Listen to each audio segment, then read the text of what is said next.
কঠিন ঘুমে ছিল অচেতন, ও তার ঘুম ভাঙাইনু রে। কঠিন লোহা কঠিন ঘুমে ছিল অচেতন, ও তার ঘুম ভাঙাইনু রে।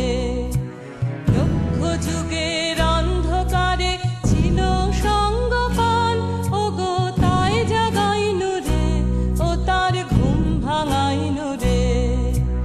কঠিন লোহা কঠিন ঘুমে ছিল অচেতন, ও তার ঘুম ভাঙাইনু রে। এই অতিমারিতে দেশ ও বিশ্ব জুড়ে যখন শুধুই নাভিশ্বাসের ওঠানামা, এমনকি তখনও ধর্মান্ধতার মোহজাল বিস্তার করে চারপাশ জুড়ে চলছে দেশ ঘৃণা হিংসার বিষক্রিয়া। দেশের মধ্যে তৈরি করা হচ্ছে বেনাগরিক কর্মহীন হতদরিদ্র মানুষের আরেকটি অধস্তন দেশ। আজ থেকে 200 বছর আগেও যখন এই বাংলা তথা ভারতের সমাজেই চলতো বেআব্রু দেশাচারের নামে বল্গাহীন শোষণ, তখন মধ্যযুগীয় সমস্ত পশ্চাৎপদতাকে দমকা হওয়ার মতো উড়িয়ে নিয়ে যেতে এসেছিল এক ঝলক নিরবচ্ছিন্ন প্রাণ প্রবাহ। এসেছিল প্রথম নতুন আলোর ঝলক। হিন্দু ধর্মে হাত দিয়েছে। মেয়েটিকে খুন করতে পারলে দাদার সম্পত্তি গ্রাস করতে পারবে, তাই না? সেই আলোয় বাংলা তথা ভারতের প্রাণকে নতুন করে জাগিয়ে তোলায় প্রথম প্রাণ পুরুষ ছিলেন রামমোহন রায়। আর তার মৃত্যুর পর তার কাজকেই যিনি সবচেয়ে দৃঢ় প্রতিজ্ঞার সাথে এগিয়ে নিয়ে গিয়েছিলেন, তিনি ঈশ্বরচন্দ্র বিদ্যাসাগর। আজ কখনো তার নামাঙ্কিত কলেজে তার মূর্তি ভাঙা হলে তার নামটা আমাদের স্মরণে আসে। কিন্তু আজ থেকে ঠিক 200 বছর আগে যে মানুষটা জন্মেছিলেন, আজ এই পোড়া সময়ে আত্মবিস্মৃত না থেকে আবারও নতুন করে তাকে, তার কীর্তিকে স্মরণ করা আশু প্রয়োজন। হ্যাঁ, আজ থেকে ঠিক 200 বছর আগে 1820 সালের 26শে সেপ্টেম্বর তৎকালীন হুগলি জেলার বীরসিংহ গ্রামে ঈশ্বরচন্দ্র বন্দ্যোপাধ্যায়ের জন্ম। বাবা ঠাকুরদাস বন্দ্যোপাধ্যায় এবং মা ভগবতী দেবী। ছোটবেলার পাঠশালা শিক্ষার পর মাত্র 8 বছর বয়সে বালক ঈশ্বর বাবার সাথে চলে এলো কলকাতায়। কলকাতায় আসার পথে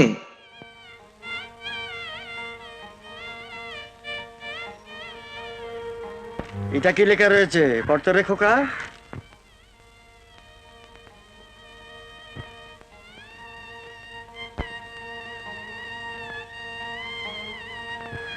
এটা ভুল লিখেছে বাবা, এটা হবে নয় কিন্তু লিখেছে আট। ঠিক বলেছিস বাবা, ঠিক বলেছিস, ওটা আটই বটে। তবে ওরাও ভুল লেখেন। 9 নম্বরটা যখন পার হয়ে আসি তখন তোকে বাড়ির কথায় ভুলিয়ে রেখেছি, তাই তুই দেখতে পাসনি। চ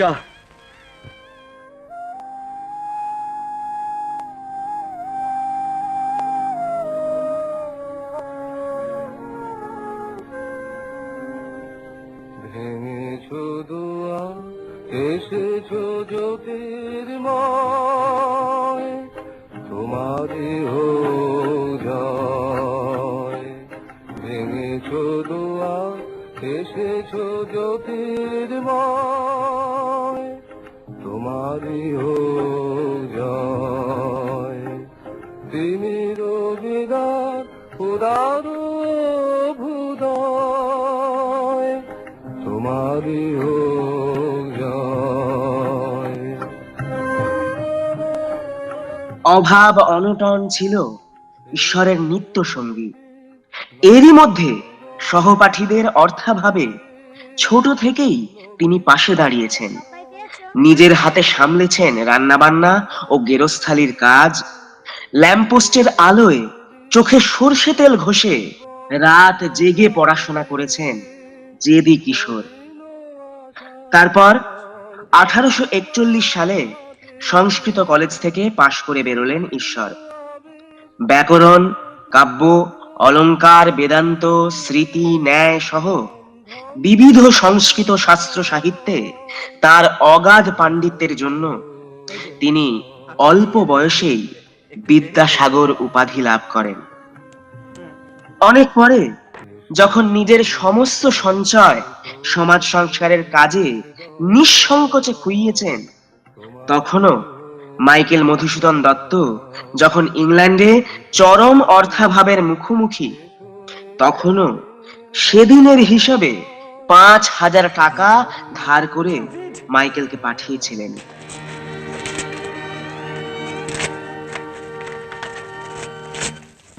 The draft! The draft!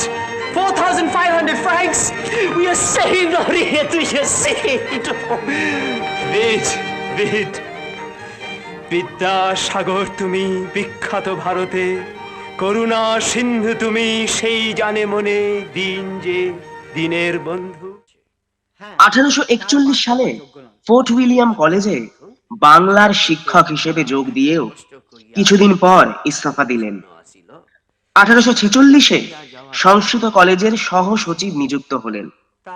1 বছরের মধ্যে সেটাও ছেড়ে দিলেন। আবার 1850 সালে সংস্কৃত কলেজে ফেরত এলেন এবং তারপর অধ্যক্ষ হলেন। আমি অন্যায় প্রশ্রয় দিতে পারবো না। আসলে আপোষ তার রক্তে ছিল না। Yes. I say, Pandit.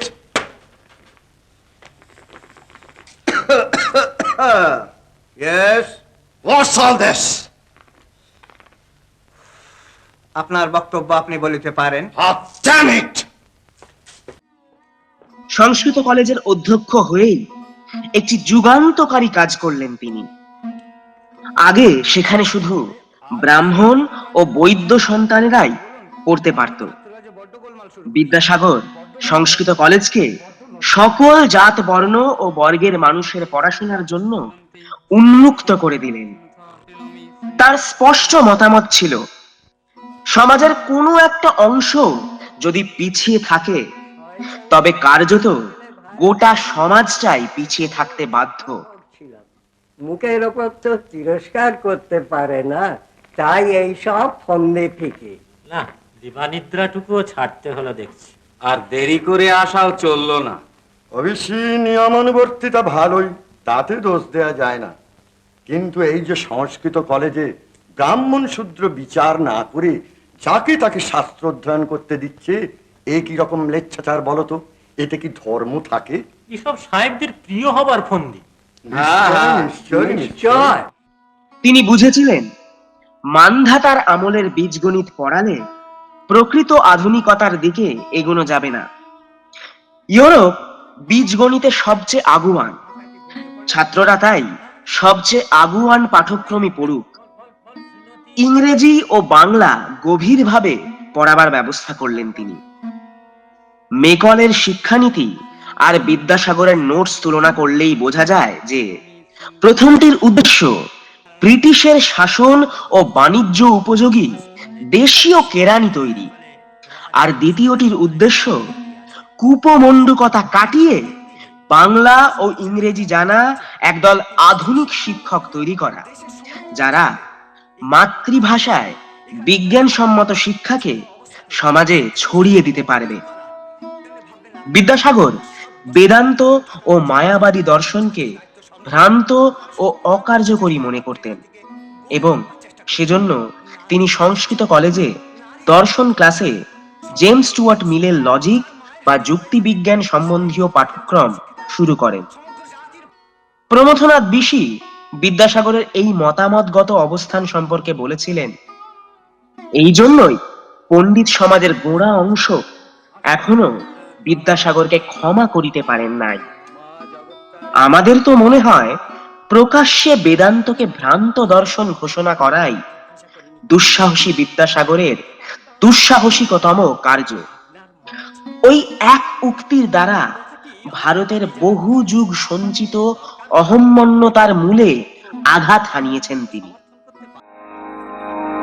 আমার মাথা নত করে দাও হে তোমার চরণ ধুলার তলে সকল অহংকারে আমার ডুবাও চোখের জলে আমার মাথা নত করে দাও হে তোমার চরণ ধুলার তলে। একের পর এক শিশু পাঠ্য বই রচনা করে গেলেন বিদ্যাসাগর। অমর সৃষ্টি বর্ণ পরিচয়ই শুধু রচনা করলেন না, শিশুদের মানসিক ও মানবিক বিকাশের জন্য উপযুক্ত একের পর এক বই লিখে গেলেন। সেই লক্ষ্যেই ঈশপের গল্প অবলম্বনে বাংলায় লিখলেন কথামালা। জীবনচরিতে স্থান দিলেন গ্যালিলিও, কোপার্নিকাস, নিউটন সহ দেশ বিদেশের বিভিন্ন অনুপ্রেরণাদায়ক মনীষীর জীবনীকে। আখ্যান মঞ্জরিতে ইউরোপ, আরব, পারস্য সহ দেশজ এমন এমন জনপ্রিয় গল্পকে ঠাঁই দিলেন যার লক্ষ্য ছিল শিশু মনে সুকুমার বৃত্তির বিকাশ ঘটানো। লিখলেন বোধোদয়, ব্যাকরণ কৌমুদী। মহৎ ধ্রুপদী সংস্কৃত ও ইংরেজি সাহিত্য অবলম্বনে সদ্য আধুনিক হয়ে উঠতে চাওয়া বাংলায় লিখলেন সীতার বনবাস, বেতাল পঞ্চবিংশতি, কুমার সম্ভব, অভিজ্ঞান শকুন্তলম, ভ্রান্তিবিলাস। এসবের মধ্য দিয়েই তিনি হয়ে উঠলেন বাংলা গদ্য সাহিত্যের জনক। আরে দেখি তাজ্জব ব্যাপার। এই কুন্দ, এই ভুবন, তোরা বেতুন সাহেবকে ঘোড়া বানিয়েছিস? কুন্দ, বিদ্যাসাগর ছিলেন শুধু বাংলা নয়, গোটা ভারতে নারী শিক্ষার প্রসারের ক্ষেত্রে পথিকৃৎ। 1849 সালে বেথুন সাহেব যখন ভারতবর্ষে প্রথম মেয়েদের স্কুল তৈরি করেন, তখন বিদ্যাসাগর ছিলেন সেই স্কুলের প্রথম সম্পাদক। 1857 থেকে 1858 সালের মধ্যে নিজের উদ্যোগে বর্ধমান, নদিয়া, মেদিনীপুর সহ বিভিন্ন জেলায় প্রায় 35টি মেয়েদের স্কুল খুলে ফেললেন তিনি। প্রথম দিকে একটা বড় সময় পর্যন্ত তিনি নিজে অনেকটা খরচ জুগিয়ে স্কুলগুলো চলতে সাহায্য করেছিলেন। যা করবেন বলে ভাবতেন তা করেই ছাড়তেন বিদ্যাসাগর। বালিকা বিদ্যালয় আমরা বন্ধ হতে দেবো না, কিছুতেই বন্ধ হতে দেবো না। মানে আমাদের গায়ের একটি মেয়ে যুবতী কালীঘাটের তীর্থ দর্শন করতে এসেছেন। আচ্ছা, এর মধ্যে বিপদটা কোথায়? একদিন সময় করে মায়ের দর্শন করিয়ে নিয়ে এসো। অবশ্য তিনি যুবতী, তাকে একা ছেড়ে দেওয়া চলবে না। কিন্তু এর মধ্যে একটা কথা আছে। কি ব্যাপার বলো তো? মেয়েটি বাল বিধবা, 5 বছর বয়সে বিধবা হন। এতদিন বেশ সুনাম নিয়েই কাটছিল, কিন্তু এখন শুনছি সে অন্তঃসত্ত্বা।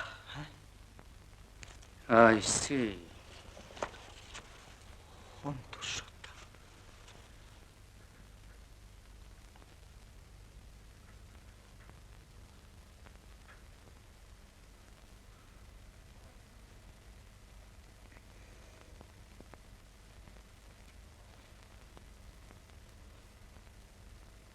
অন্তঃসত্ত্বা।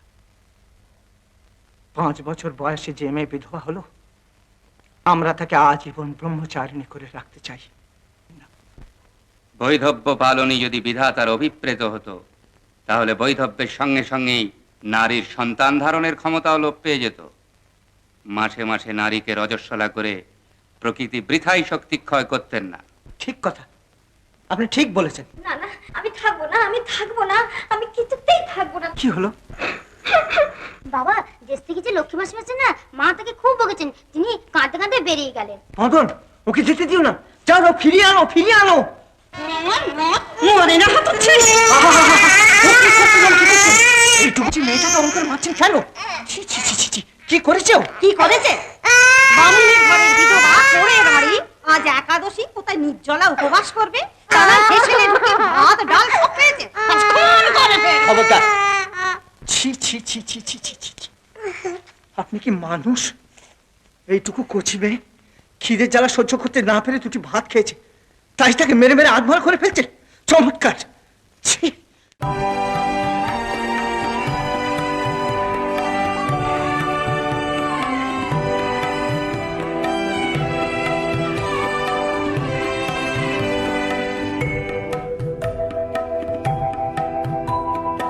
উড়িয়ে ধ্বজায় অভ্রভেদী রথে, ওই যে তিনি, ওই যে বাহির পথে, ওই যে তিনি, ওই যে তিনি, ওই যে বাহির পথে, উড়িয়ে ধ্বজা অভ্রভেদী রথে, ওই যে তিনি, ওই যে বাহির পথে।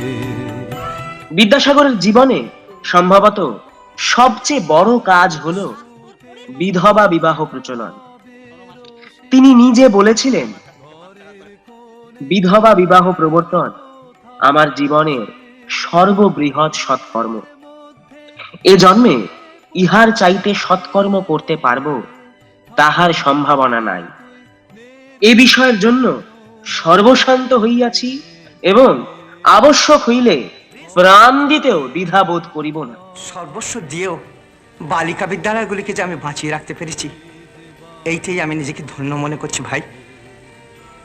আজ আর তোমার কিচ্ছু রইল না, যাকে বলে একেবারে নিঃস্ব, কপর্দক্ষী। নিঃস্ব হয়ে এসেছিলাম আর নিঃস্ব হয়ে যেতেও হবে ভাই। আমি দেশাচারের নিতান্ত দাস নহি। নিজের বা সমাজের মঙ্গলের জন্য যা করা উচিত আবশ্যক বোধ হইবে তাই করিব। লোকের বা কুটুম্বদের ভয়ে কদাচ সংকুচিত হইব না। নিজের ছেলে নারায়ণচন্দ্রের বিয়ে একজন বিধবার সাথে দেওয়ার সময়ে তার পরম শ্রদ্ধেয়া মা ও পরম প্রিয়জন স্ত্রীর সাথে সাময়িকভাবে বিচ্ছিন্ন হতেও তিনি দ্বিধাবোধ করেননি।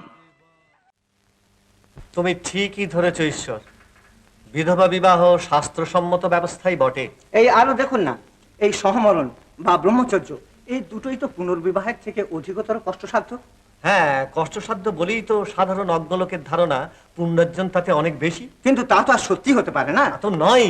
এই ধরুন না, আমি যদি আমার সর্বাঙ্গে ছুঁচ ফুটিয়ে বসে থাকি, কষ্টের আমার অবধি থাকবে না, কিন্তু তাতে করে আমি কি স্বর্গ লাভ করবো?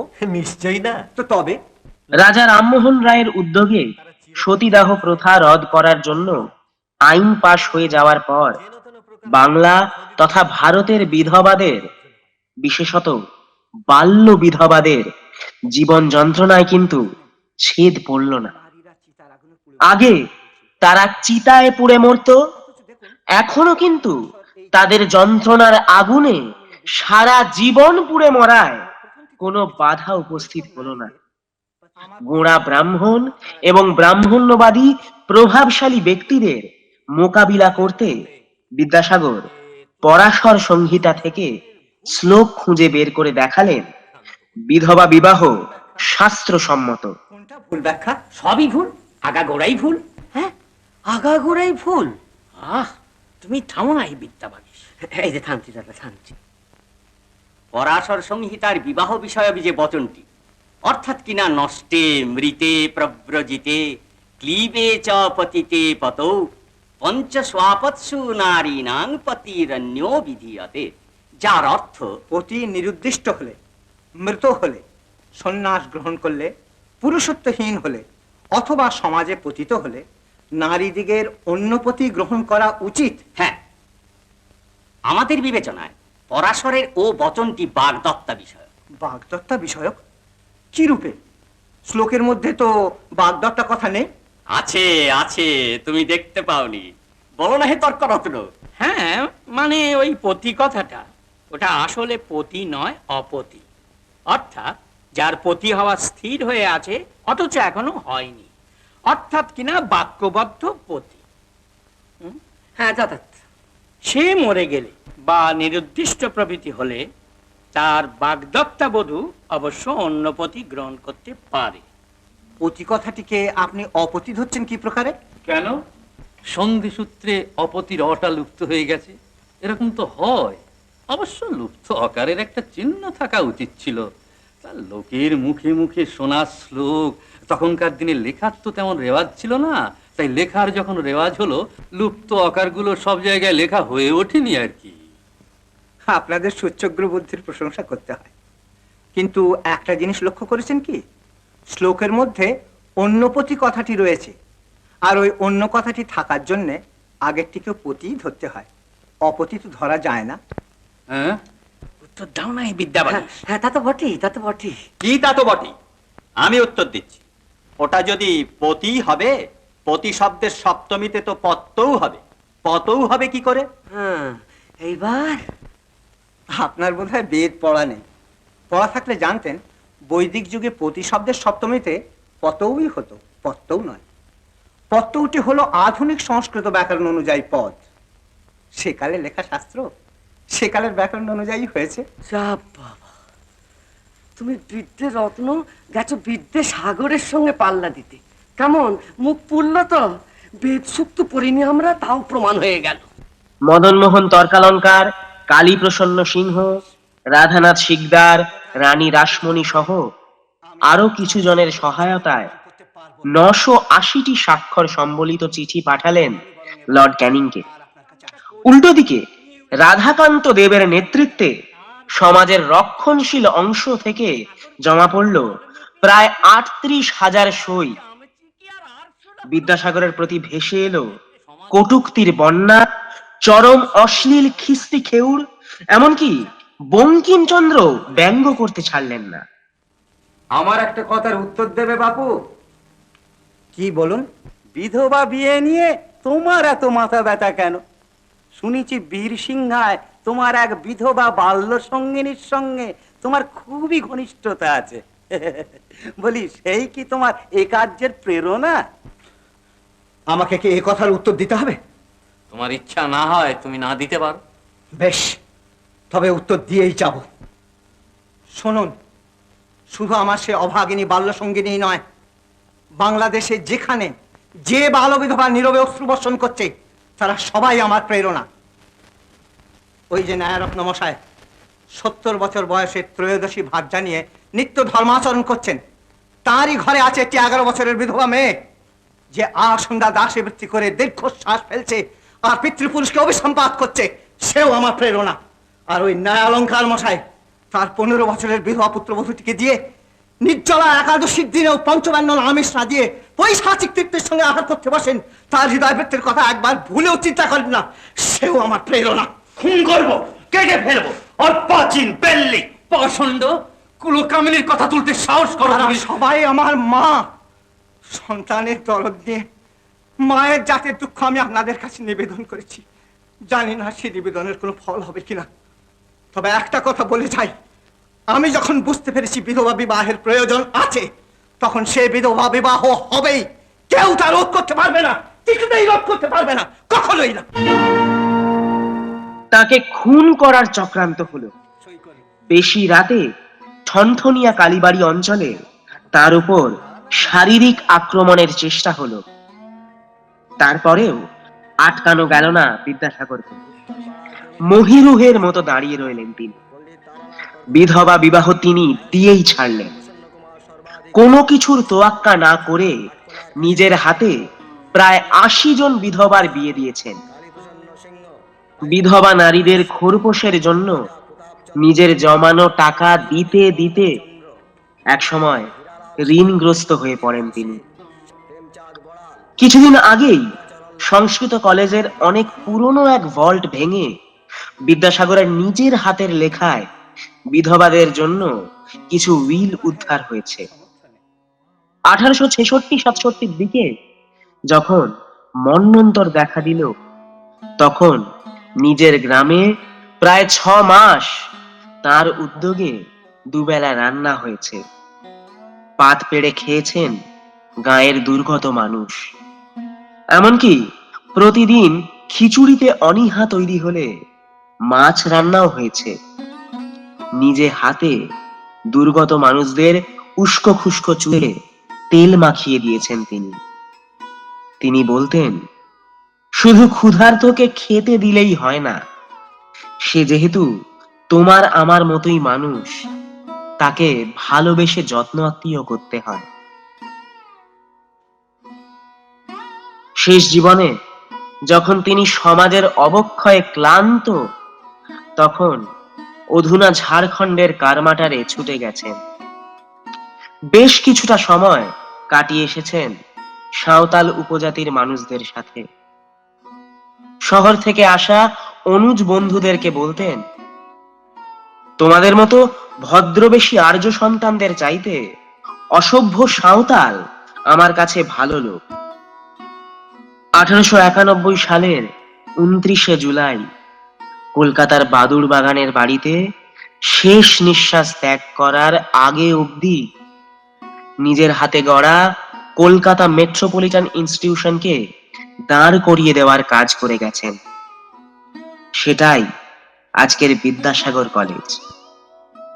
কবিগুরু রবীন্দ্রনাথ বিদ্যাসাগরের যথার্থ মূল্যায়ন করে বলেছিলেন, বিদ্যাসাগরের চরিত্রে যাহা সর্বপ্রধান, যে গুণে তিনি পল্লী আচারের ক্ষুদ্রতা, বাঙালি জীবনের জড়ত্ব সবলে ভেদ করিয়া একমাত্র নিজের গতিবেগ প্রাবল্যে কঠিন প্রতিকূলতার বক্ষ বিদীর্ণ করিয়া হিন্দুত্বের দিকে নহে, সাম্প্রদায়িকতার দিকে নহে, করুণার অশ্রুজল উন্মুক্ত অপার মনুষ্যত্বের অভিমুখে আপনার দৃঢ় নিষ্ঠ একাগ্র একক জীবনকে প্রবাহিত করিয়া লইয়া গিয়াছিলেন। আমি যদি অদ্য তাহার সেই গুণকীর্তন করিতে বিরত হই, তবে আমার কর্তব্য একেবারেই অসম্পন্ন থাকিয়া যায়।